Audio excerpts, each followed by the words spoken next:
Thank you, everybody, and welcome to today's talk. I am delighted to be introducing Nicole Ives and Hend Alqawasma. Before we begin with the introductions, though, I would like to offer a land acknowledgement, recognizing that we are in a virtual meeting space. Each of you is in a different territory. So as we acknowledge the land that we at York University are currently on, I ask you to also reflect on the caretakers of the land that you are currently residing on. York University recognizes that many Indigenous nations have long-standing relationships with the territories upon which York University campuses are located that precede the establishment of York University. York University acknowledges its presence on the traditional territory of many Indigenous nations. This area, known as Tkaronto, has been caretaken by the Anishinaabeg Nation, the Haudenosaunee Confederacy, and the Huron-Wendat. It is now home to many First Nations, Inuit, and Métis communities. We acknowledge the current treaty holders, the Mississaugas of the Credit First Nation. This territory is subject of the Dish with One Spoon Wampum Belt Covenant, which is an agreement to peaceably share and care for the Great Lakes region. It is my pleasure, as I said, to introduce Nicole Ives and Hend Alqawasma. Nicole Ives is an associate professor at McGill University School of Social Work. For more than 30 years, she has been doing research exploring refugee resettlement in Canada, Denmark, and the United States, refugee sponsorship, recreation, and education as vehicles to promote integration for refugee children, youth, and young adults. Long-term health outcomes for Syrian refugees, and refugee communities' access to virtual mental health care and experiences with public health messaging during COVID. Hend Alqawasma completed her MSW and is a PhD candidate at McGill University's School of Social Work. Her dissertation focuses on refugee youth's experience of resettlement and integration while enrolled in Canadian universities. She teaches anti-oppressive social work practices for social work students at McGill University and has been working as a field instructor for the World University Services of Canada, WUSC, in the Student Refugee Program, or SRP, since 2018. She focuses on identifying the needs, vulnerabilities, and strengths of newcomers. Today, they're going to be joining us to speak about exploring belonging, experiences of refugee children and families in Camp Cosmos. Please join me in welcoming Nicole and Hend. Thank you.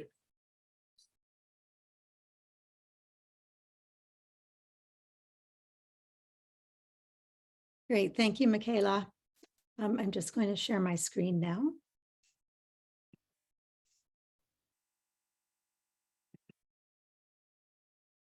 And make sure everyone can see it. Okay, great. Yes. Thank you so much for the invitation to be here in this virtual space. It's a pleasure. And as Michaela knows, it's always a wonderful opportunity to talk about issues around integration with refugee children, youth, and families. Because it's a passion that we share. So I would like to just start by, although we're in this virtual space, we will be talking about refugee children, families who have experienced participation in Camp Cosmos in Tiohtià:ke, Montreal, which is on unceded Kanien'kehá:ka territory, and is a region that has been cared for and occupied by Haudenosaunee and Anishinaabeg peoples.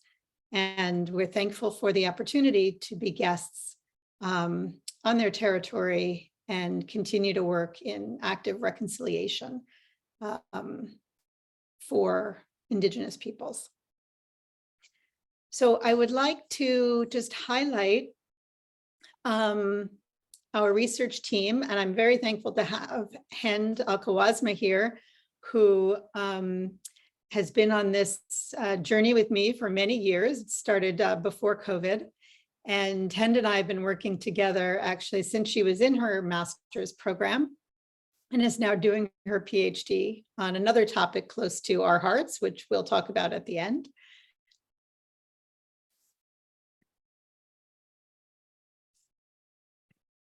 So I'd just like to acknowledge that our research team is made up of Hend and myself, as well as Reverend Paula Klein, the executive director at Montreal City Mission, Emma Gonzalez, Professor Marjorie Rabiot, and Lynn Moreland.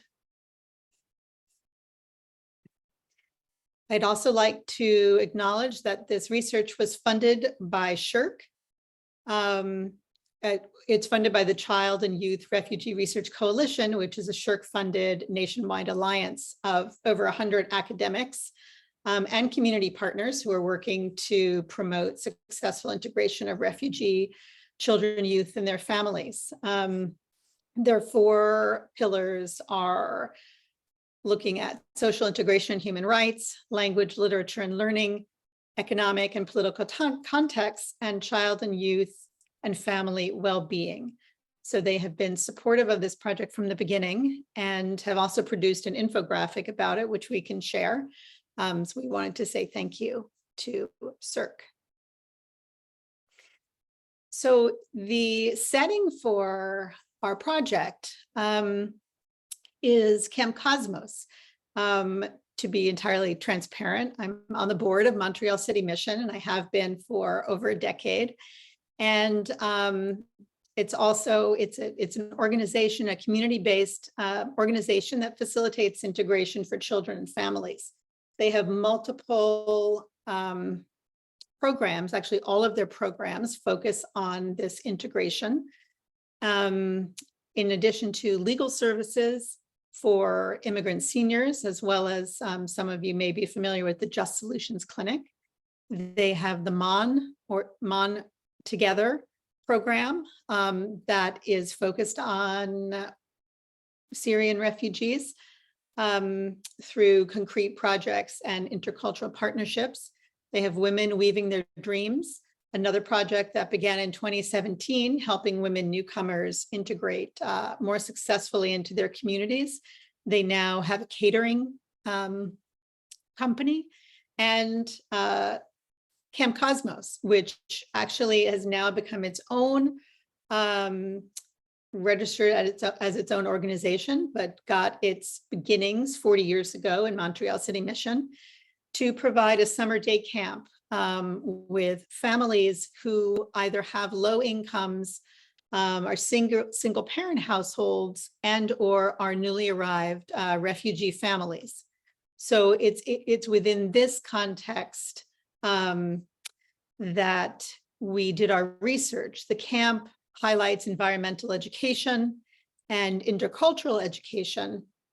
And we are just going to show you a short clip, minute and a half, about Camp Cosmos.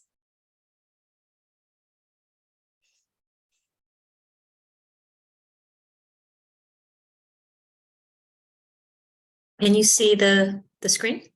Mm-hmm. Yep, perfect. Did you click the sound? Apparently not. Just a second. You're not getting any sound? So if you stop sharing, and then when you share again, there's that box in the lower left-hand corner. Yeah, you share sound. There we go. Right. I usually have that on my other one already set, as it turns out. Let's try this again. Thank you. Okay now? Yeah.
Oh, oh, you're muted, Dr. Ives. You're muted, please.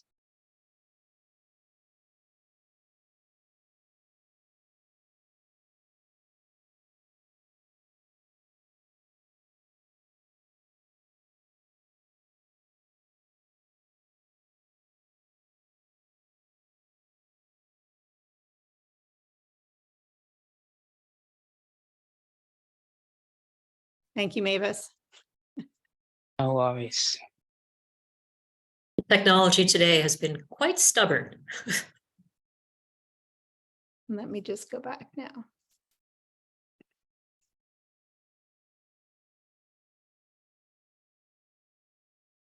Okay, can you see my screen? It says literature on the side.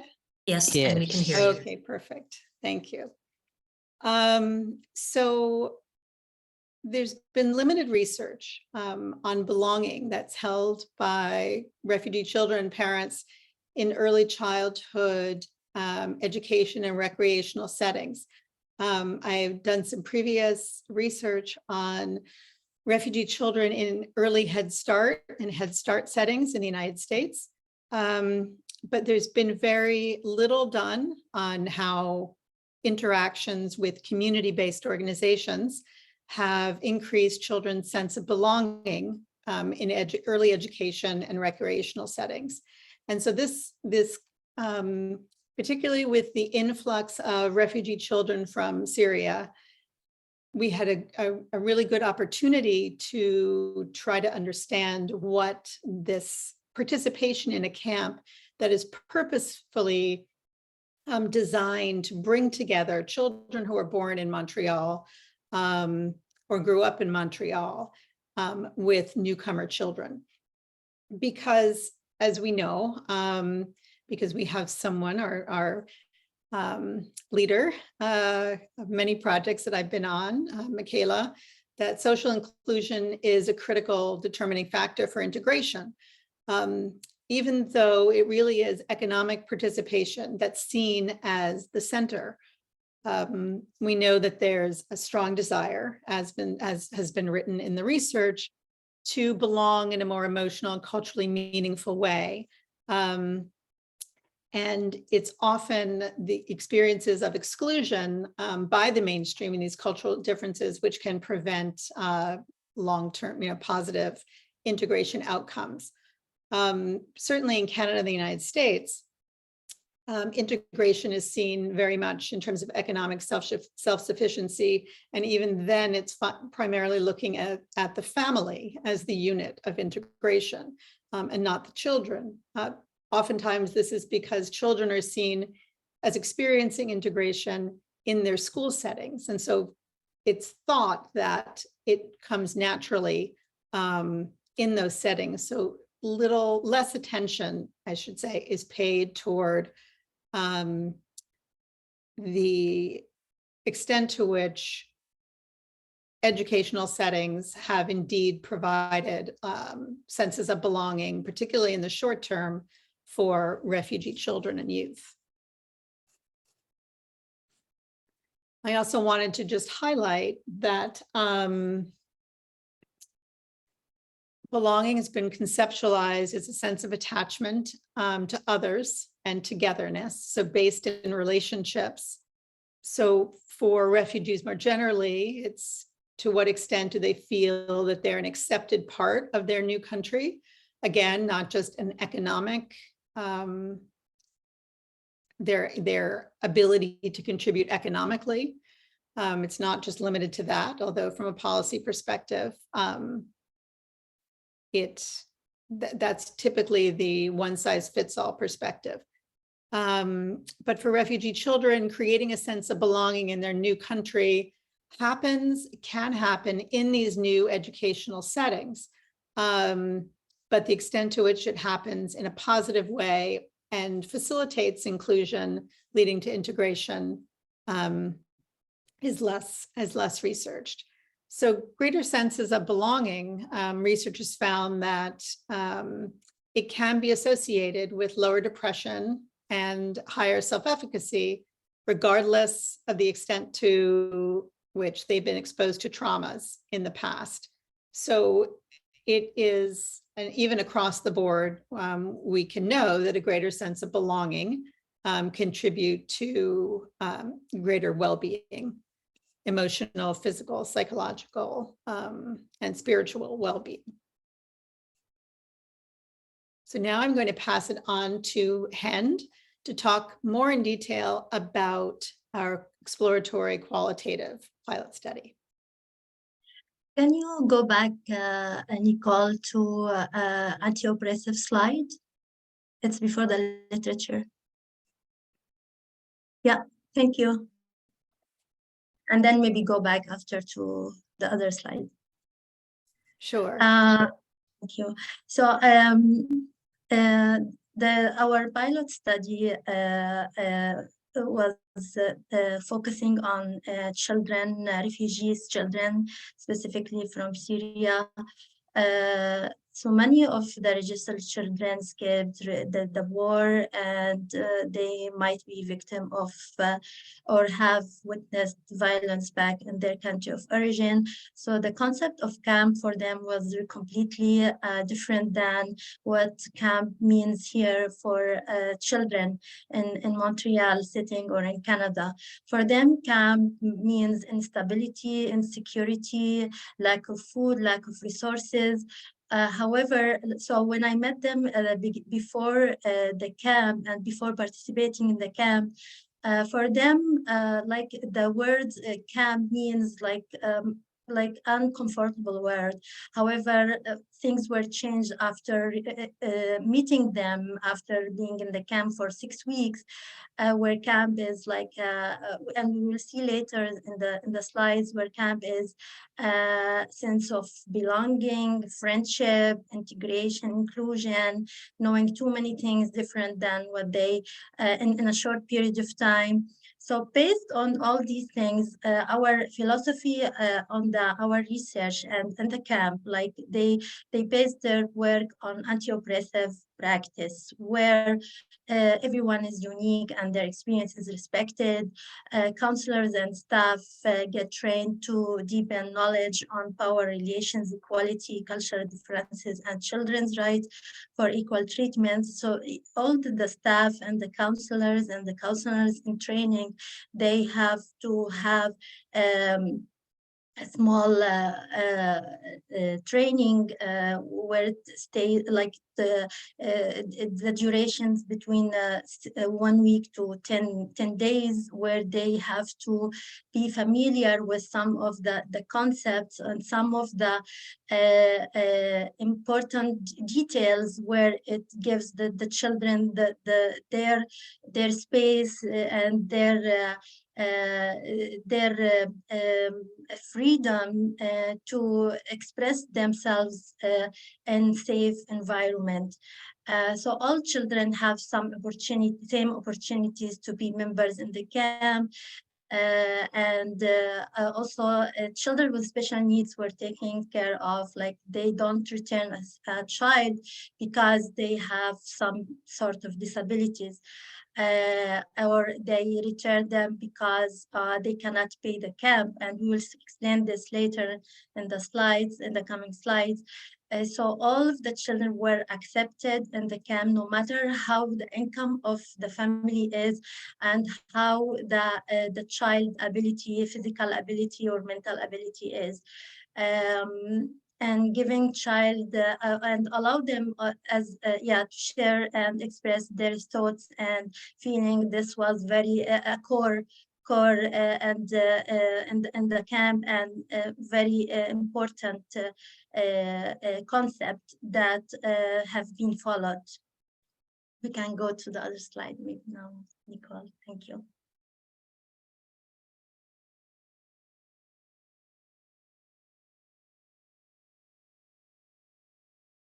And for the exploratory, our interview were our research were pilot study, exploratory qualitative phenomenological research, where in-depth interviews offered rich, meaningful data in a diverse cultural setting, and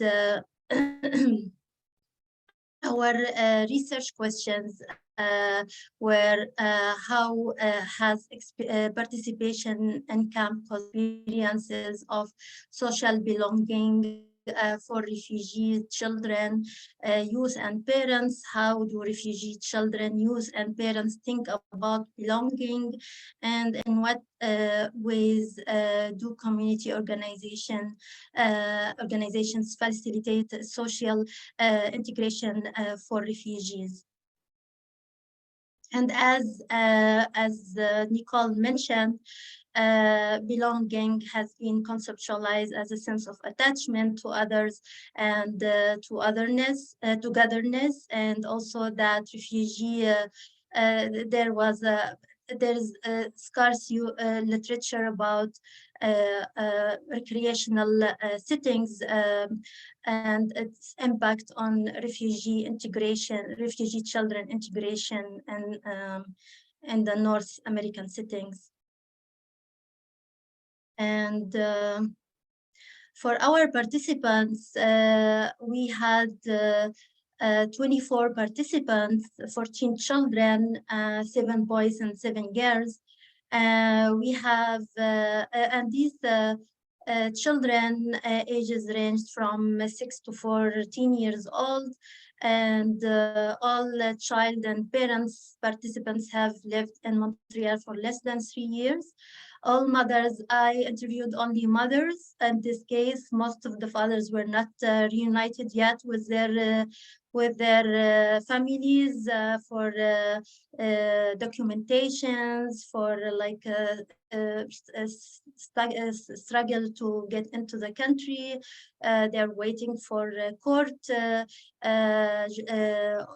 judgments or appeals, or so they were their situation, their like immigration situation was not stable, and they were really thankful for having this opportunity for their children, where they can have a normal life while everything else it was not normal around them. All mothers were from Syria and Palestine, age 32 to 38. 10 out of the 14 children have traveled through USA to Canada, which means they arrive to the borders and they ask for asylum seekers with their families, and they go to like a refugee. They put them in centers, and then from the centers they go to other places, and then they start the legal documentation things, and that is tiring sometimes, most of the times actually. And 4 children directly arrived from Lebanon to Montreal through the sponsorship programs. For the data collection methods, like we had the in-depth interviews. We had 2 interviews with the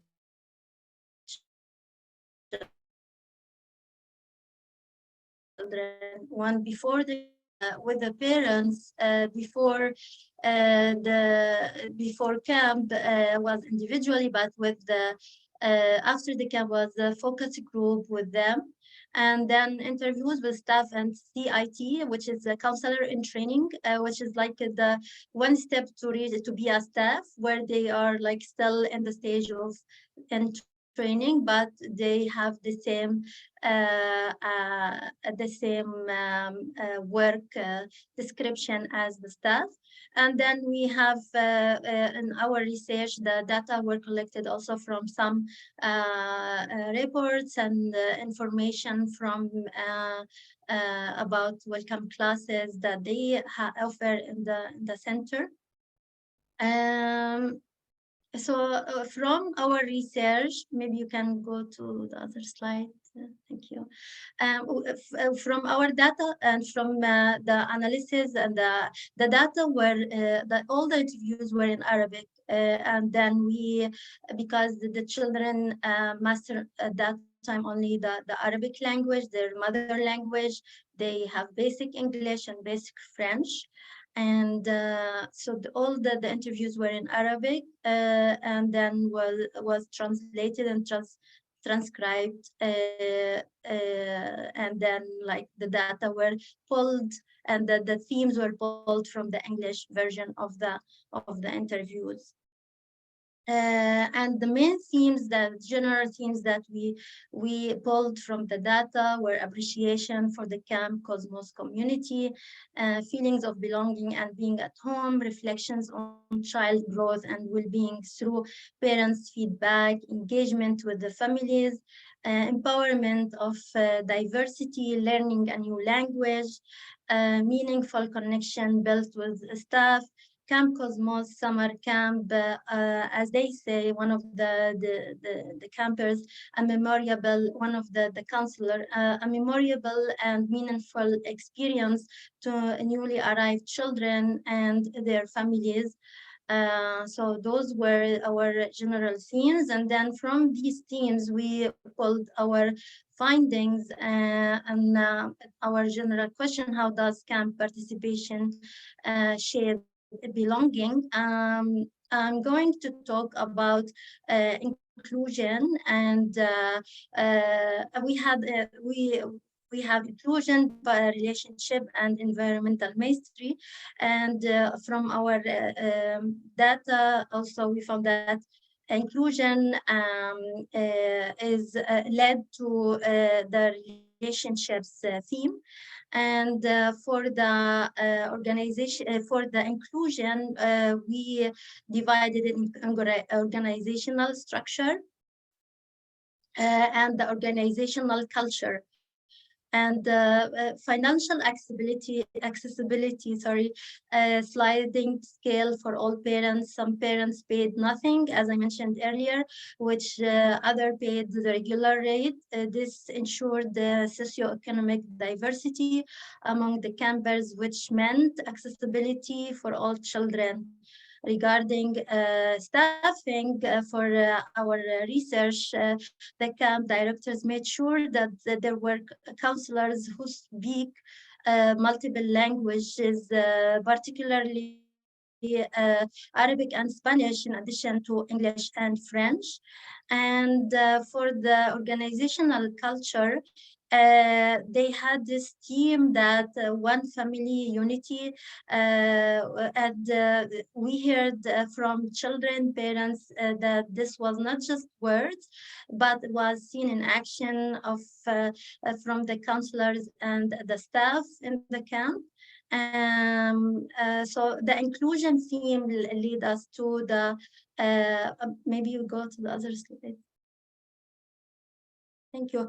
Yeah, one of the quotes that we pulled that we would like to share it with you, that one of the staff members said, I think in all what they do is just make people feel that they are connected, that they are almost one group of people. It's very hard to explain because it's a feeling. It's not something that I can put in words. It's like people feel so connected with each other, whether it is the parents with the staff or the staff with the kids. It's just this whole sense of Camp Cosmos community. While we only have 6 weeks with them, it's that sense of connection. It's a very hard feeling to explain, but it's that connection between everybody and anybody that is related to Camp Cosmos. It's really validating people's existence. You are here in front of me, and I appreciate that you are here. Also, there we have other quotes. If you can, maybe Nicole, please go to the next slide. We have the quotes from, we pulled this quote from parent, describe the camp as a second home to the children, and child camper. The camp made me feel it's my country. I have friends and I know more places. So we, like these quotes we pulled from the second interview, where after have no idea what camps mean, except that when we asked what do you think he will do in the summer, and for them, the camp is we are registered in some activities, and it was like not clear for them what it meant, but in the second interview, it really shows that it meant a lot for them, and it impacted their whole uh, belonging and integration process in Canada, and specifically in Montreal. And the inclusion theme lead us to the relationship theme where we divided into individual and collective, and because the individual between campers and between campers and the counselors, where they had the opportunity to chat, to speak, to express their emotions and feelings, and express their fear, things that they remembered back home, and share it with the group, that they had this space where they can participate and have space to talk. And collective was among campers, among staff, where the staff also were like they are like a small family, where they check on each other and communicate in a friendly way, and where they were supportive also. And among staff and parents, where the parents have this small 10-15 minutes talk every morning when they drop the children.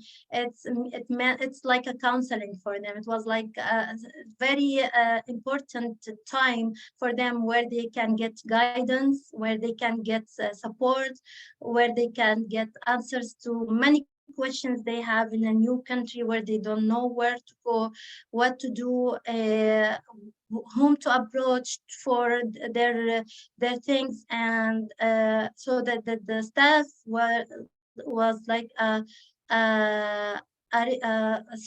resource for the parents and the children, which created like a family theme for them. And it was very important. They were sharing very important, detailed information about themselves with the staff. And the staff, like, they were very open and helpful, and they did not put the limits, but they put the boundaries. And then for maybe we can go to the yes, thank you. Here we pulled some quotes for from the data about relationships, and what like a child said, I felt we shared a lot of things, and that we had many similarities. We have fun together because of all the similarities we shared, and because we came from the same culture, we laughed about the same thing, we enjoyed the same thing, and had fun together. Another child, I got to know more people, and I have more friends now. I felt like I had a lot of fun, and the summer vacation was so short, and now school is starting soon. A counselor in training, it was excellent. We became friends, and we had our own plans in the summer after work. Counseling training, this is, as I mentioned earlier, where it's like not the counselor, not in the staff category, but it's like has the same work description of the staff, but still in training. So they are younger, like maybe 14 years old. And this counseling training was also newcomers. So everything was new, and was his first experience to be to have this opportunity in a summer camp, to be a counselor, to be a part of a team that where everyone is respected and have a chance to discuss and express. So this was one of his quotes, that it was excellent. We became friends, and we had our own plans in the summer after work. And then a parent in the focus group, which means after the camp, at the end of the camp, they enjoyed speaking about their children. They enjoyed participating in the camp. They got to know so many people and had a beautiful summer with the camp. Because we have no friends or family, the camp was like a second home to them. So this is, maybe you can go to the other slide. I think it's for you. Yeah, the third theme is for Nicole. Yes, thank you. Thank you, Hend. So the third theme that we saw was elements of environmental mastery, which has been defined as a component of psychological well-being that's reflected in a person's capacity to navigate stressful environments and identify resources in those environments that could help meet their needs. So studies have found that greater levels of mastery are associated with reduced levels of stress. This, of course, makes sense. And there's so many examples. I teach a course on working with refugees, and we talk about how there's so many things that we take for granted in the day-to-day that can contribute to this feeling of environmental mastery. And anyone who's traveled anywhere where they're unfamiliar with the language and or the culture, and particularly if the language is not even something that they might recognize, the characters are not something they recognize, you realize how much in what goes on around us are things that we take for granted. And so when refugee children come, as well as their parents, they may be lacking that environmental mastery. And so what we've seen, what we saw in the data was that there were many different elements of environmental mastery playing out. For example, this increasing familiarity with spaces over time.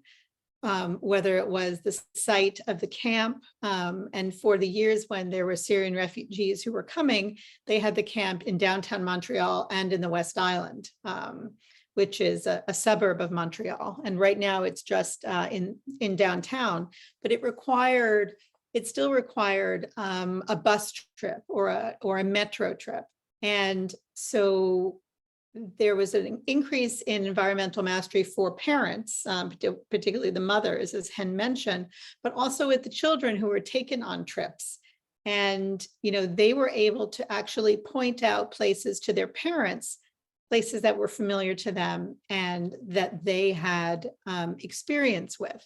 They had the opportunity to explore McGill's campus. And so that downtown core around St. James United Church, where the camp was housed for many years. And so it really is an opportunity for the children as well as the parents to be able to build up this kind of backpack of resources, so to speak, that they can draw on to manage psychological distress and contribute to their greater feelings of belonging to a space and feelings of comfort and navigating that space. So some of the quotes that we heard from the participants, for example, one parent said the camp made them feel like they have a status, that they are important, that their voices are heard. They left the camp with confidence. And so some of that confidence was related to this environmental mastery, where they were able to, as I mentioned, tell their parents about their trip on the metro or their trip on the bus to the biodome. They were able to even describe to their parents, okay, this is how we can get from point A to point B, you know, when we're on the bus. So it gave them that confidence that they had not had, obviously, when they were either living in refugee camps or fleeing Syria or Palestine. So one of the campers, a girl age 11, said the camp in general helped me to fit in and to feel like I am part of Montreal. I know more spaces now. I know how to go to many places more independently. And I mean, this, you know, we think of camps, and of course, you know, I mean, if it's a good camp, children enjoy it and have a wonderful time, but there's this other layer for Camp Cosmos, and the benefit of what can seem like very simple activities of going to the biodome, right? Taking a field trip. But there's just another layer of having a greater familiarity. The more that you travel on a particular bus or you walk to the park on this particular route, the less fearful one can be, because it becomes more comfortable and not as unfamiliar. So one camper, another boy, age 13, said, I feel that I belong more to Montreal. I know more people in other cultures. I realize that some are very close to ours. We are now more stable. I know the camp and its people. We organize our time. I feel more stable in our life and in the area.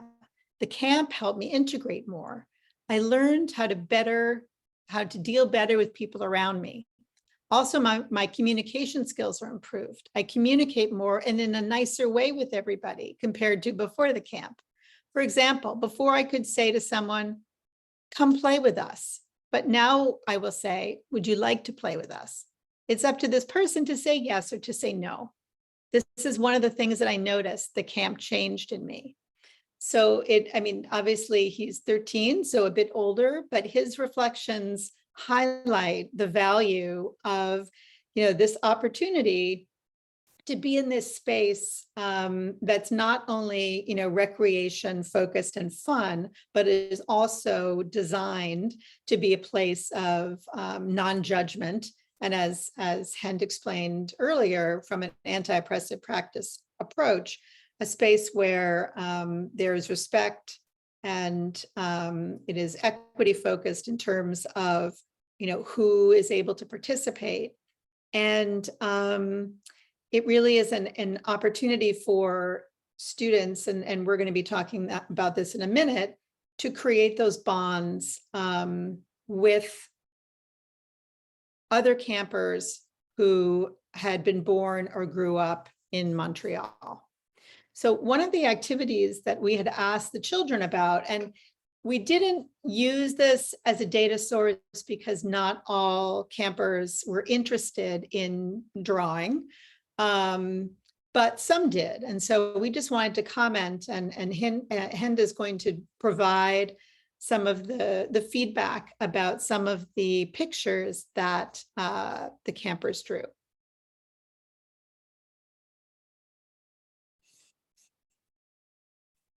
Oh, Hend, you're muted. We decided to share these two drawings with you for two children on the house. Drawing is for 13 years old girl, and the trees and the flower is for a drawing for a 6 years old boy. And for these, when I asked them to draw something that represent them, I got these drawing for the boy, a 6 years old boy. He was a child from that stayed in refugee camp in Lebanon for a few, like for a couple of years, maybe like from the time he was born until he came to Canada. So playing in the park, this represents the park for him. And playing in the park was very the best thing that he liked to have, where there is a free space, open space, where he can run and play and like play hide and seek. And so I was really and the flower, he said, I'm not really good, but this is what in drawing, but I like flowers. So he drew this flower for the 13-year-old girl. The house, she's a refugee, her house, refugee from Gaza, where her house exploded. And for her, like, this is what represents her, this is what she's hoping to have, where she has this sense of security, sense of belonging, sense of this safety, where she has the house. And she wrote in the small writing and pencil, where who is living with her in the house, and she wrote Mama, Papa, in not write Arabic, but it's like my brothers, my sisters, and my friends. And I wanted just to share. We wanted to share these drawing with you to like, because I think they are important to see how they see themselves, and how they represent themselves after all what they have been through, and I think it's important to discuss it, and to not just leave it on without bringing to the discussion and to the presentation.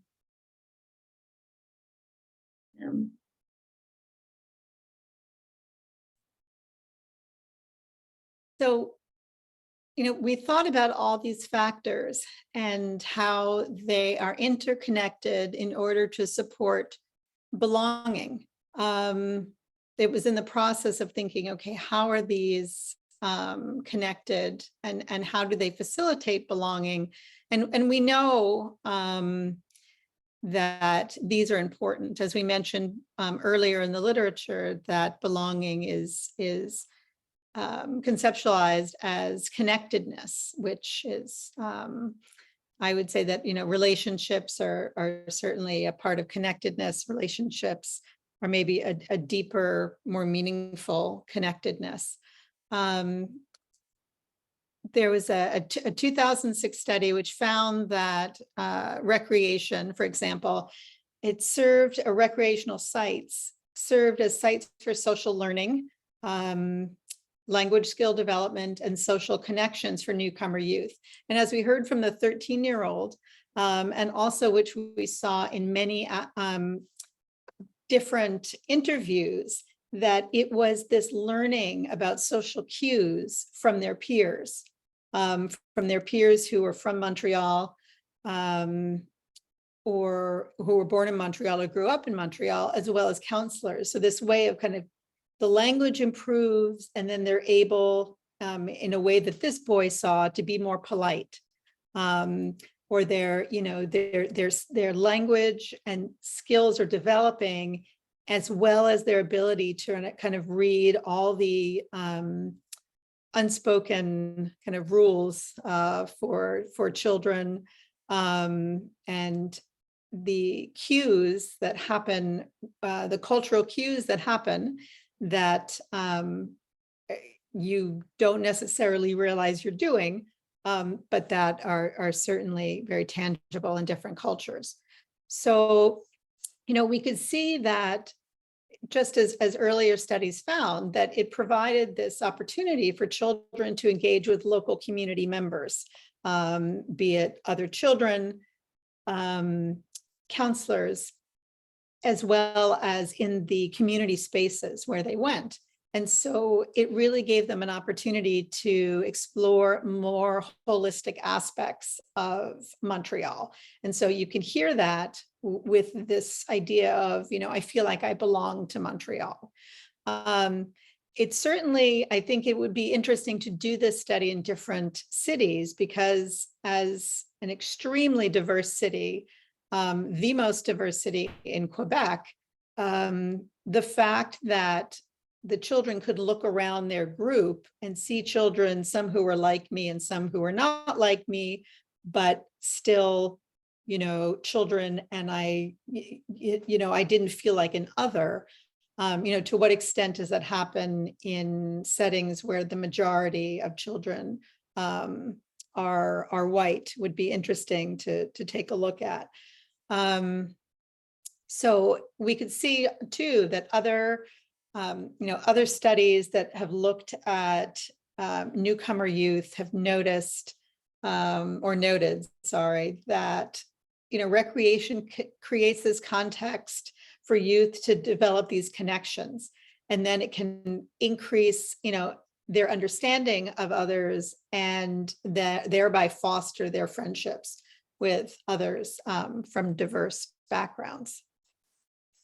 So there's much more to think about, particularly around, and I was just, kind of taken by environmental mastery about this idea of social capital and participants building social capital, whether it's bonding capital, kind of creating these bonds within their ethnic group. So for example, with other children who were refugee children from Syria, who they may not have known, to more of bridging capital. So bridging from outside their ethnic group to other groups, such as the children who were raised in Montreal or born in Montreal, who did not come as refugees. So there really are opportunities to support this increasing social capital in a way that we saw through our data, and it's awfully hard to compress it, but we saw as well as it related to the parents, and as Hend was saying, with the drop off and the pickup and the interactions then with parents, some of whom became involved in other activities at Montreal City Mission. So kind of thereby also widening their sphere of familiarity. Hend, did you want to add to anything? Yeah, I wanted to add that also the parents were included in the camp, where sometimes they wanted more people to help them during outgoing activities, and parents were part of the camp. Also, they had cultural days where they invited the parents, and the parents with their children dance together and have like kind of sharing activities for a couple of times, and this also added to their sense of feeling of connection, connected to the camp, to the city, to the people in the camp. And as Nicole mentioned, that many of them became part of other activities, other groups in the Montreal City Mission. And some of them is until now is connected and involved in groups and in activities until now. And despite like COVID, and the difficulties and restrictions that we had, still like they are connected in some ways, or some way or another.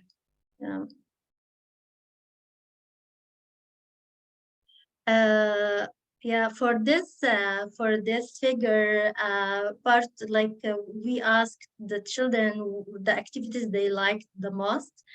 And what's interesting that when they mentioned that what was interesting for us, that they mentioned that the pool was the activity that they liked the most. And it's because for them, their experience of being in the water and in the sea is for some of them is negative, because of what happened to many refugees, where they just lose their life in the sea and in the ships. So they enjoyed really the water and swimming in a safe environment, and perhaps all the negative experience they had with the sea, and perhaps that they heard about other children during their escape from Syria. So we really like got stuck with this voting because it means that the camp has its positive impact on the children despite the negative experience in the past. And so they, yeah, perfect.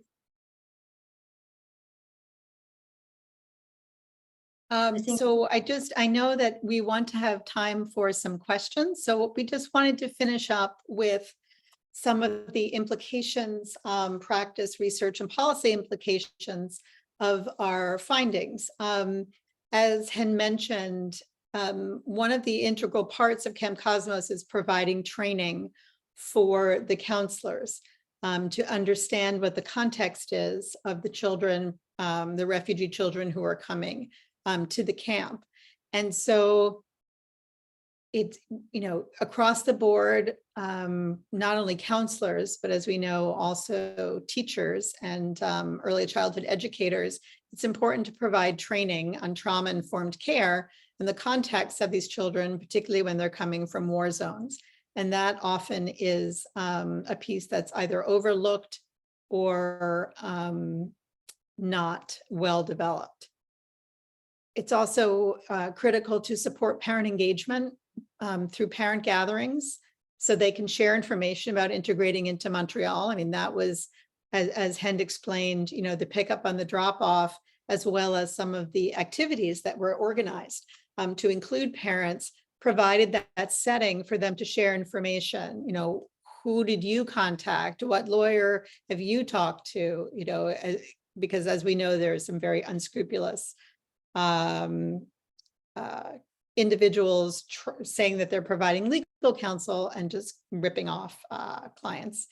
So, being able to share that information and ease the way for others is critical.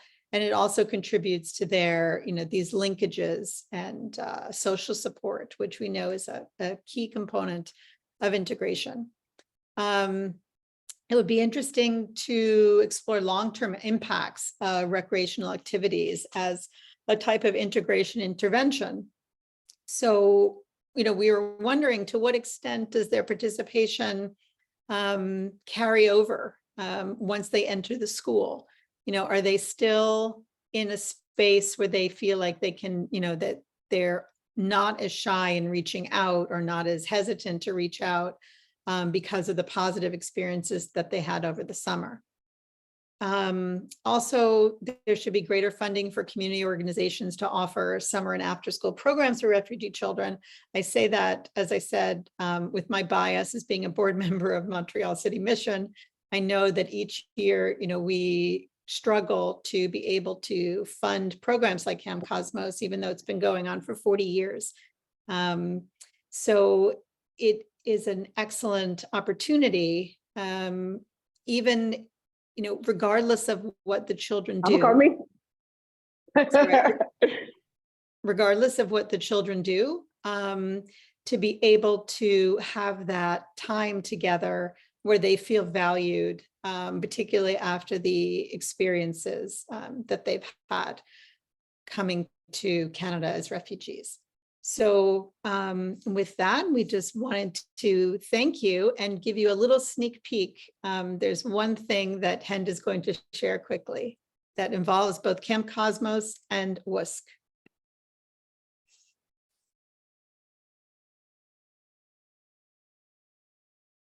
Thank you, Nicole.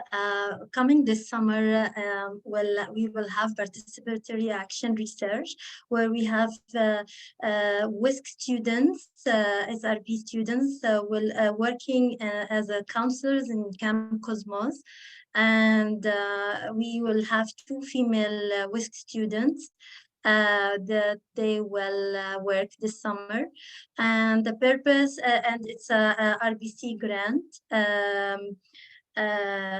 for a small fund, and we were able to get it, thankfully. So this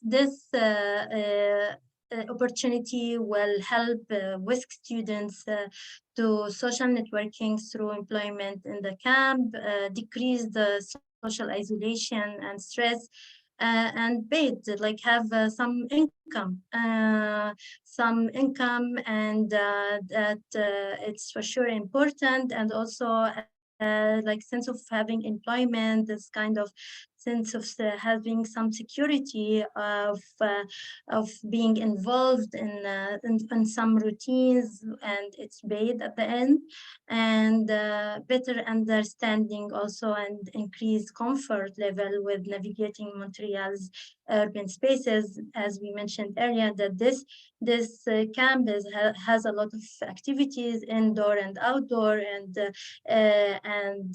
some informative sessions where the counselors, our counselors, the WISC students will be involved in these things. So it increased their like networking, and their navigating network area about Montreal and the resources available in Montreal. So we'll have it this summer, and it's going to end up with hoping to end up with a small pilot study, and we'll perhaps do it in a larger scale in the year after. So this is what I wanted to share. Thank you, Hend. This is just a quick list of the references that we had in our slides. But we have a bit of time for questions, and we'd be more than happy to answer any questions. We're very excited about this summer opportunity. And it's a further, as Hend said, it's further opportunity for the camp to encourage belonging. And this time, not only for the students at Camp Cosmos who have come as refugees, but two WISC students who also came as refugees, but at the university level. So I think it's a wonderful opportunity for both groups. So thank you very much. Thank you. Thank you so much. I really enjoyed that presentation. And I want to thank you on behalf of all of us for joining us today. I would like to open the floor for questions.